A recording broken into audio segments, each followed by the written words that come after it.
Okay, now for the garlic, if you have a garlic press, that's perfect.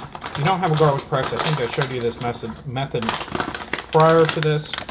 Let's get your garlic peeled, bring it over here, and then as one or a couple at a time, you're going to get it crushed. That starts releasing the oils.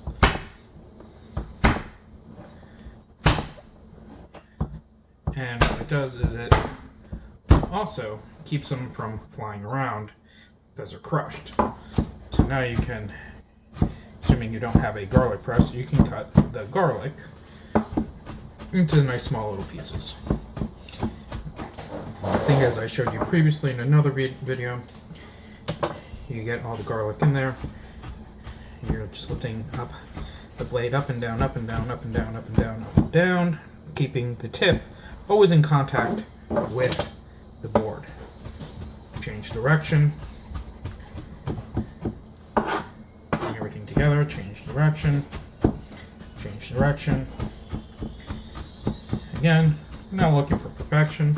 If you want perfection, we can go into a whole nother series of cooking instructions, but on this, we're not doing that. Alright. Okay, a quick lesson here. This is kosher turkey bacon, but I'm going to teach you a consistent way of cooking bacon that will get you a nice crispy bacon without having to use a pan. You get a little sheet pan in the paper aisle where there's plastic wrap and foil and all that. There is going to be parchment paper, a box of parchment paper. You get some parchment paper, you put it on a sheet of sheet pan or baking sheet, as you will, and you lay out the bacon so you can touch, but it should not be overlapping. Okay, you can see right there, everything is there, it's touching, it's not overlapping. You put the oven to 350 degrees. Now, a lot of restaurants, what they do is they bake the bacon. They do that because they get a consistent product. It's still crispy, but they don't have to worry about the cooking it on a pan. Now, I don't hate cooking it on a pan. It just takes longer, in my opinion, and it's a lot more intense in terms of the amount of effort you have to do to get a consistent product. So for me, I really enjoy using the oven and the baking sheets to get my get the bacon in a cooked consistently. All right, using one of my favorite types of pans, the cast iron pan. It's my favorite because it's so versatile and it can take a beating, which I like to beat up my cookware because I use it so often. So I put some olive oil. It doesn't need to be olive oil, but I put some olive oil on the bottom of the pan. I'm heating it up to high. Okay, so as soon as the oil is hot, we're going to throw in the onions. We're going to get them stirred in there real nice. Throw in a little salt, a little pepper, and we're going to start that caramelization and then bring the temperature down to medium. Alright, the oil is nice and hot, so I'm going to start putting in my onions. You can see I try to separate them out a little bit.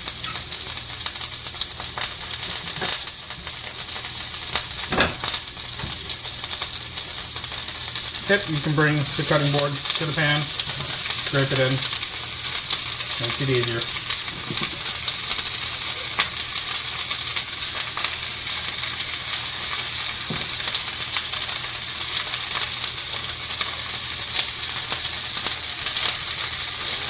Now I'm putting the garlic in there as well. Like I said earlier, I like to also put the garlic in same time I'm putting the onions in. I'll do it a little later. Nice sizzle. Whenever we're browning, salt and pepper. Salt is going to bring out the juices of the onion. Okay, tongs, stir it around, get everything covered in that oil, nice hot oil, get the spices mixed in there a little bit, Alright, and now I'm bringing the stovetop down to medium. Alright, as you can see, we're starting to get a little bit of the caramelization on the onions. They are all nice and sweaty. We want them nice and sweaty, make them work for their living here. Yeah, work for your money.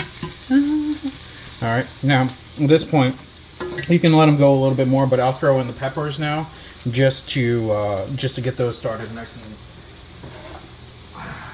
and sauteed as well. Again, you're gonna do a little bit of pinch of salt. Again, that's gonna help the peppers release their juices. Okay, and now we're gonna stir everything together. We're still on medium heat. Still on medium heat. Okay, now the bacon has been cooking in the oven at the 350 degrees. Okay, as you can see, well, you may not see as well, but it has actually started to shrink. Now what you want to do is you want to just turn them over. Okay, so the side that was on the pan is now going to be the side up. You'll see that there's a slight difference in color. Okay, we're going to try to get a good thorough cooking, and it's going to be, like I said, even and nice and crispy when you are finished. And this is only, it doesn't take too long, and it's really not a lot of energy in this, so this is why I like this method better. Okay, at this point we're starting to get that good caramelization. They're really starting to turn brown. Peppers are starting to get soft. Now you have two options available. You can move everything to the side like this and start bringing in your sausage and start doing your sausages while these are cooking, and kind of mix them in. You get a good mixing of flavor. Or you can wait until this is done, put it in a plate for the side, add just a tad bit more oil. Don't clean the pan, add a tad bit more oil. It's got some deliciousness in it right now. And then you do the peppers, the sausages afterwards. I like to do it during. I think it brings out a good flavor. So I'm going to bring out the sausage. Today I'm using Beyond Meat sausage. They are a vegan substitute, but they're really good. I do have regular sausages, but I really do like it. I do enjoy these. So that is the reason I am doing these at this point.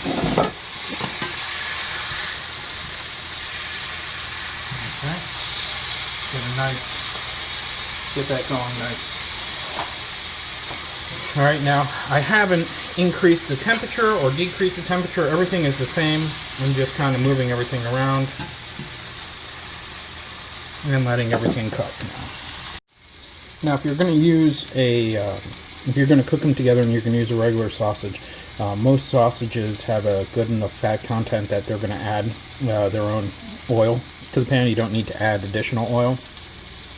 If you are going to keep this vegan, if you have some vegan friends or vegetarian friends, and you're going to use these Beyond Sausage product, you might want to add a little bit more oil to the bottom of the pan if you're going to cook them with the peppers and onions. Alright, so the sausage and onion are cooking here. The bacon has been cooking in the oven. Now, the last time we touched the bacon, we had flipped it over. Okay, now if you can see, it has decreased in volume yet again. The grease, the fat is cooking out of it. It's dehydrating a little bit. Now again, I'm going to do just one more flip. Why? Because I like to. Do you have to? No. If you want it really crisp, you can turn up the oven at this point to 380 to 400 degrees. Alright, it'll take a couple minutes and you'll be done. You'll have nice crisp bacon.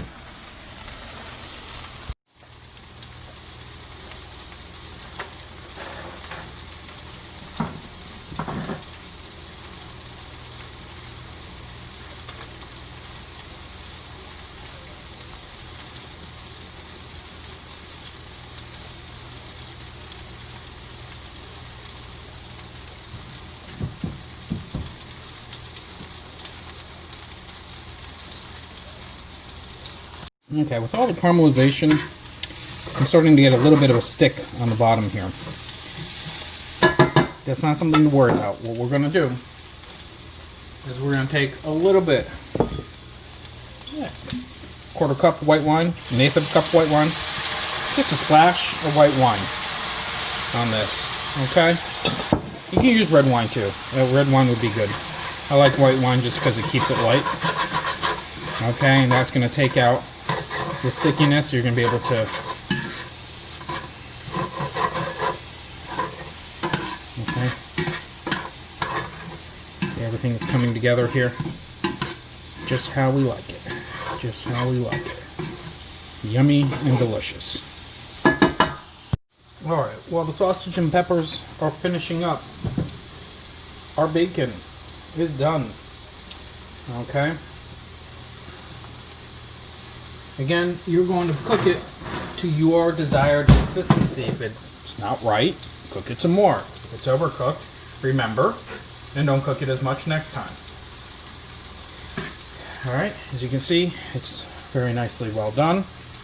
I don't like it super well done, but just to the point where it's nice and crispy when it's cooled down a little bit. Okay? And there you go. That is how I make bacon. And this nice strip, you can put that in sandwiches, you can have it with eggs, however you want it, serve it. Alright. Onions, peppers, nice and caramelized. We got some good caramelization. The sausages are done cooking. That's it. Now you would have a nice hoagie roll. You cut it open if you want to put a little bit of that garlic oil from the garlic bread, and put it in the oven at 300. Cut it open, put in the garlic oil, and make sure it stays open. Put it in the oven for 350 for like 5 minutes so it's nice and toasty with the garlic oil, and then throw the sausage and pepper and onion into it. Got a great sandwich. You want to cut up this sausage, get some pasta, cook up some pasta and throw this on top. Amazing. So there's a lot of things you can do with this. Alright, eggs. There's many ways to make eggs, and there's a lot of different methods. A lot of different people have different ways of doing it. It's based on preference. So there's a lot of things. What I'm going to show you is a sunny side up egg. I'm going to do multiple eggs. What you want to do is you want to get yourself a nice quality non-stick pan. Okay. This will help get the egg out of the pan in one thing. All omelet pans and egg pans, they're usually non-stick. It just makes things easier, and just it makes your life easier. So for sunny side, you want to get the pan nice and hot. I would say medium high, not high, not medium. Medium high. Get the oil nice and hot, and then make sure you have the eggs ready to go. And what do I mean by that? I mean just make sure the eggs are close to you so that you can open them up into the pan. Alright, so we got the oil nice and hot. Alright, you're going to get your eggs. Oh no. Why did you have this? Oh. Okay, we're going to do, just crack the egg right in. Crack the egg right in. Inside the pan. Crack the egg.